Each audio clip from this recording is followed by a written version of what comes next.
البدع والأهواء، أهل البدع العقائدية وأهل البدع السياسية. نقول بيننا وبينكم السلف، بيننا وبينكم الكتب، كان فيقول البدع بيننا وبينكم. Bismillahirrahmanirrahim. Alhamdulillah. Wassalatu wassalamu ala Rasulillah wa ala alihi wa sahbihi wa ba'd. Kemudian baca Bulughul Maram ini dari Al-Hafidz Al Asqalani rahimahullah taala masih di kitab Al-At'imah, kitab tentang makanan. Kemudian sebutkan oleh beliau bab al-adhi tentang binatang yang disembelih di Idul Qurban, ya, binatang-binatang sembelih ketika Idul Adha. Dan ini adalah bab al-aqiqah. Kita akan masuk ke bab al-aqiqah, bab tentang akikah, yaitu bab yang terakhir di kitab Al-At'imah ini. Beliau akan menjelaskan beberapa hadis tentang akikah. Sebutkan akikah itu adalah sembelihan yang disembelih atas bayi yang dilahirkan, ya, demikian. Itu akikah. Itu lafaz yang sudah biasa kita dengar.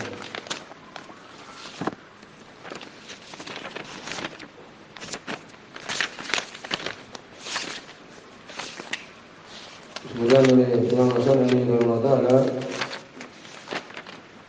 di Salam Ad-Dhabiha allati tudbah lil maulud, sembelihan yang disembelih untuk bayi yang dilahirkan. Wa aslu aqi asyaqqu, akikah dari al-aq itu asyaq wal qat', memotong, yang membelah dan memotong. Wakila lidzabiha, karena dikatakan untuk binatang yang disembelih itu akikatun, diberi nama akikah, binatang yang disembelih itu untuk anak ini dikatakan akikah. Kenapa? Li'annaha yushaqqu, ya, halquha, dipotong hal tenggorokannya. Ya, telah lewat. Jadi ketika disembelih itu harus tenggorokan, kerongkongan, demikian dua urat itu terputus. Ya, demikian.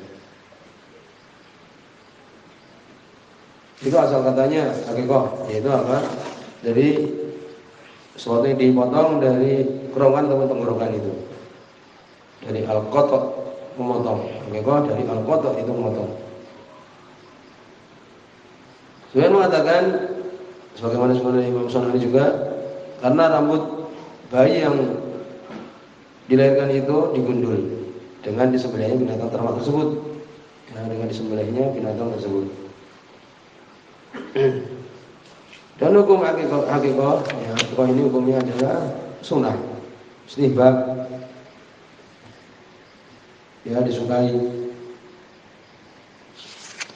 Kemudian nanti akan disebutkan hukum yang berkaitan dengan ini. Hadis nomor 1354. Ali bin Abbas, dari sahabat Abdullah bin Abbas radhiyallahu anhu, sebutkan bahwa ini hadis yang mursal. Semua Imam Bukhari rahimahullah taala ini terputus. Yang lebih tepat adalah Ikrimah dari Nabi sallallahu alaihi wasallam, Ikrimah sahabat tabi'in. Ya, demikian.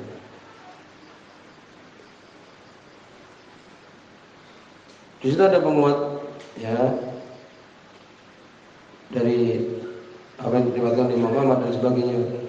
Kesimpulannya ini adalah mursal, ini terputus. Demikian. Kemudian di situ ada penguat-penguat yang lain, ya,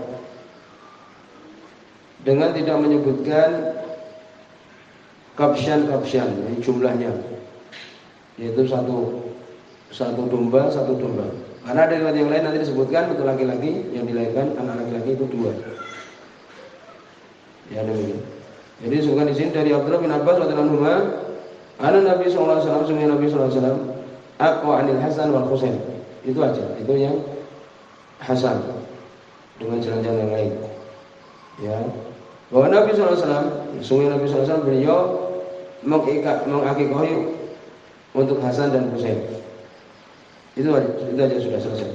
Adapun kapsyan satu domba masing-masing, maka tadi sudah disebutkan oleh Imam Abu Hatim bahwa itu mursal. Adapun kalau Nabi mengingkari Hasan dan Husain, ada jalan yang lain yang itu menguatkan. Abu Dawud atau Sa'ad bin Husaimah, riwayatkan Imam Abu Dawud, sehingga Imam Husaimah, Ibnu Jarud, wa Abdul Haq, demikian juga Abdul Haq.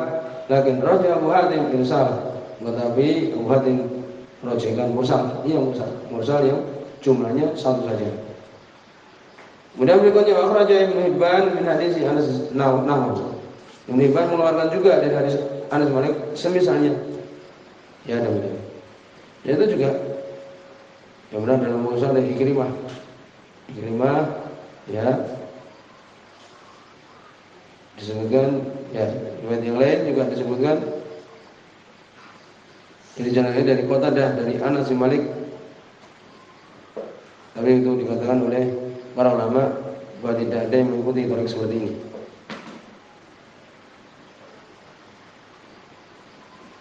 Ya demikian. Kemudian ada 1356. Wan Aisyah dari Aisyah radhiyallahu anha. Ini juga yang disebutkan para ulama yang benar itu adalah ucapan Aisyah radhiyallahu anha. Ya demikian. Disebutkan yang menyebutkan itu adalah sampai kepada Nabi sallallahu alaihi wasallam ada rawi Abdullah bin Utsman Soduk, tapi dia mempunyai auham, ini kerancuan. Ya demikian. Kemudian demikian yang lain bahwa itu adalah mauquf pada Aisyah, ucapan Aisyah radhiyallahu anha saja, dan itu lebih tepat. Ya demikian. Disebutkan oleh para ulama demikian. Dan mauquf ini hukumnya adalah sampai kepada Nabi sallallahu alaihi wasallam. Apa itu? Dari Aisyah radhiyallahu anha, anna Rasulullah sallallahu alaihi wasallam amarahum, sungguh Rasulullah sallallahu alaihi wasallam memerintahkan mereka, ya, memerintahkan para sahabat, ayu aqqa anil gulam syatani mukafiatani. Ya, Nabi sallallahu alaihi wasallam memerintahkan mereka para sahabat untuk mengakikahi anil gulam bagi bayi laki-laki syatani, dua kambing, mukafiatani, jadi mutaqaribani bisin wasam, dua kambing ataupun domba yang mirip dalam umur dan besarnya, gemuknya. Itu mukafiatan. Wa anil jariyah syah, dan untuk bayi perempuan syatun, ini satu kambing. Rawi Tirmidzi wa sahabu, semua Imam Tirmidzi dan Imam Syafi'i. Tapi yang benar tadi bahwa itu adalah ucapan Aisyah radhiyallahu anha. Tapi hukumnya hukum marfu sampai kepada Nabi sallallahu alaihi wasallam. Dan sesuatu yang ma'ruf, ya, nanti akan disebutkan juga di tempat yang lain. Hadis nomor 1357. Wa akhraja Ahmad wal Arba'ah an Ummi Kurzin al-Ka'biyah nahwu. Imam Ahmad dan yang empat, Abu Dawud, Tirmidzi, Ibnu Majah, Nasa'i mengeluarkan dari Ummu Qurs al-Ka'biyah semisalnya. Ya demikian. Sebutkan riwayat ini walaupun ada rawi namanya Muhammad bin Siba bin Sabit, dia itu majhul. Demikian juga yang lainnya. Ya. Tapi ada penguat dari hadis Asma binti Yazid, seperti Imam Ahmad dan sebagainya dengan sanad yang hasan. Demikian. Ya, ini apa menyembelih dua kambing untuk laki-laki, satu kambing untuk perempuan. Demikian juga hadis nomor 1358 hadis terakhir di bab ini. Wa an Samurah, yakni Samurah bin Jundub, hadis yang terkenal yang sering disebutkan di dalam pembahasan akikah. Dan hadis ini adalah sahih dari jalan Hasan, ya, an Samurah. Ini Hasan al-Basri dari Samurah itu. Riwayat Hasan al-Basri dari Samurah itu semuanya dhaif kecuali hadis ini. Hadis akikah ini khusus, maka sering diulang-ulang. Riwayat Hasan dari Samurah itu dhaif kecuali di hadis akikah. Inilah hadisnya. Ya, ini terkenal, jalan yang terkenal ini. Wa an Samurah dari Samurah bin Jundub radhiyallahu anhu. Di sini sahih, ana Rasulullah sallallahu alaihi wasallam, sungguhnya Rasulullah sallallahu alaihi wasallam qala beliau mengatakan, "Qulu gulam murtahanun bi haqiqatihi." Setiap anak laki-laki ataupun gulam ini secara umum bayi yang dilahirkan murtahan, yakni dia dalam keadaan tergadaikan dengan akikahnya. Mana tergadaikan nanti disebutkan. Ya maknanya digadai dengan akikahnya. Tudbahu anhu yauma sabyah, disembelih bagi dia hari yang ketujuh. Wa yukhlaq, dan digundul rambutnya, dipotong rambutnya. Yusama, dan diberi nama di hari yang ketujuh. Ya ini jelas hadis dalam akikah. Rahmat wal arba'ah dari Muhammad dan yang empat Abu Dawud, Tirmidzi, Ibnu Majah, Nasa'i, wa Sahih Tirmidzi. Misalnya oleh Imam Tirmidzi. Jadi hadis yang sahih dalam pembahasan ini yaitu bahwa Nabi sallallahu alaihi wasallam dalam ini mengakikahi Hasan dan Husain. Kemudian jumlahnya adalah untuk laki-laki syahtan 2 kambing. Untuk perempuan syah 1 kambing. Ini yang jelas sahih dalam bahasa nikah ini. Pak disebutkan setelah hukumnya tadi adalah mustahab. Ya. Memberi nama akikah ini datang hadis jelas akikah. Sebagian ada juga disebutkan tentang yang dilarang mengatakan akikah yang diganti dengan nasikah, kan itu sebenarnya nasikah, tidak mau kemudian mengatakan akikah. Berdasarkan di situ ada hadis la uhibbul uquq. Aku tidak suka uquq, ini akikah, lafaz ini. Ini seperti lafaz isya diganti dengan atamah. Ya demikian. Tapi permasalahannya kan datang di situ hadis menyebutkan akikah, sudah mengatakan akikah tidak masalah. Sebagian wanita diganti dengan nasikah gitu.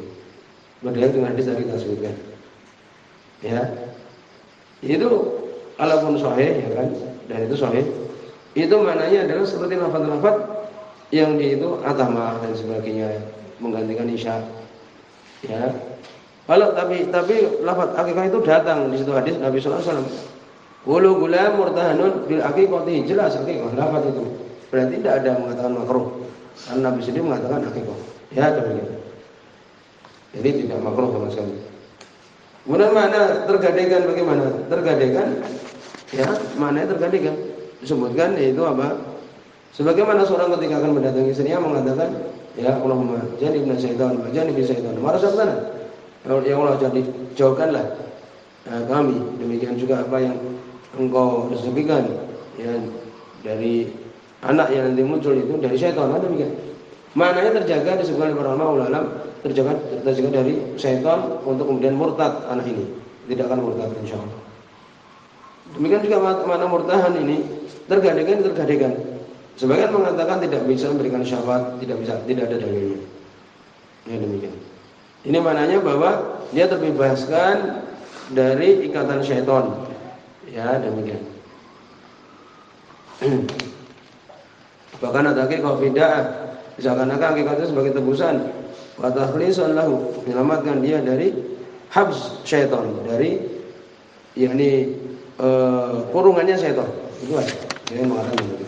Atau lebih aman yang maknanya tergadaikan itu digadai. Setiap bayi tergadai, itu aja sudah. Adapun makna tidak memberikan syafaat tidak ada dalil.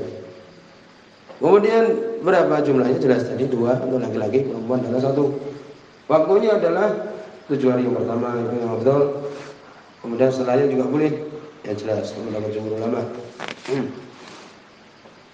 Juga dari Ibnu Qayyim rahimahullah di Ahkamul Maulud ya, tentang masalah anak-anak itu hukum-hukum tuhfatul maulud. Ya disebutkan bahwa itu istihbab saja. Sebenarnya boleh menyembelih hari keempat, 8 dan sebagainya. Ya. Demikian juga dimasaknya boleh. Tapi afdalnya tadi. Bagaimana kalau sudah besar? Di situ ada hadis bahwa Nabi sallallahu alaihi wasallam aqqa nafsi ba'da nubuwah. Nabi mengakikahkan diri beliau setelah beliau menjadi seorang nabi. Ba'da bi'tsah, setelah beliau diangkat sebagai rasul. Di situ ada Abdullah bin Muharrar, dhaif, bahkan matruk. Ya, demikian juga riwayat yang lain seperti Imam Tabrani. Di situ ada Abdullah bin Musanna, dhaif. Syalbani mensahihkan hadis tersebut. Ya demikian. Lalu bagaimana? Ya, ada kalau istihbab ya sebagian mengatakan tidak ada istihbab. Ya demikian. Sebagian ulama mengatakan ya barang saya mengatakan aku tidak mengatakan makruh. Juga yang lain beliau mengatakan barang saya Rasulullah melakukan ya bagus. Ya Allah alam ini perkaranya luas. Kalau mungkin dia punya keluasan bangnya tidak mengapa ulama menyembelih untuk dirinya. Dia dalam mampu ya, kemudian dia berkorban setiap tahun bangnya. Kemudian dia punya kelapangan rezeki ya tidak apa untuk menyembelih untuk akikah walaupun sudah besar. Bagaimana kalau meninggal ya sebelum hari yang ketujuh ya di apa karena sudah keluar kan untuk kemudian mengeluarkan akikah. Demikian juga mungkin setelah 4 bulan sudah ditimbro juga tidak mengapa untuk akikah dan itu hukumnya sunnah.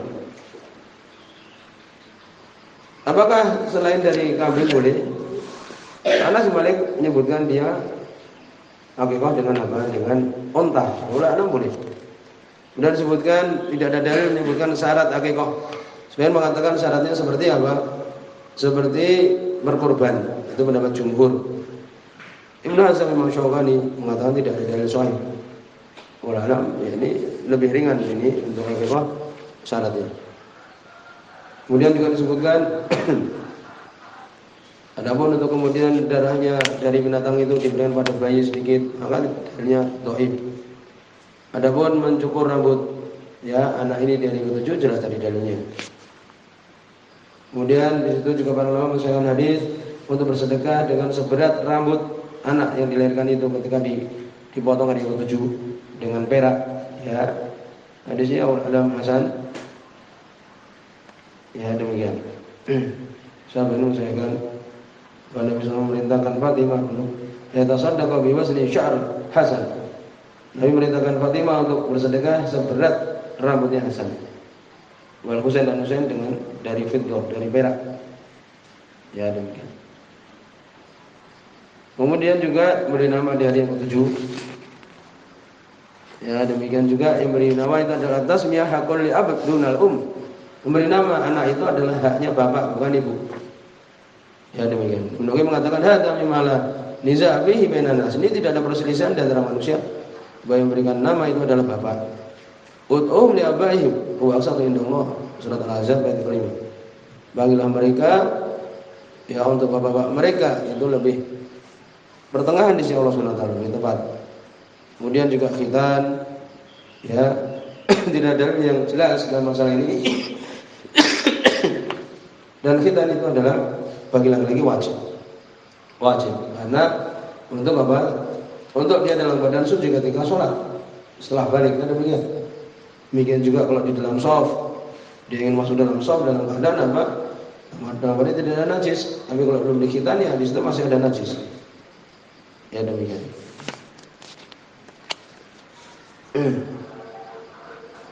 Waktu khitan sendiri tidak ada dalil yang khusus. Boleh hari yang ketujuh dan sebagainya. Sampai di sini sebelum kita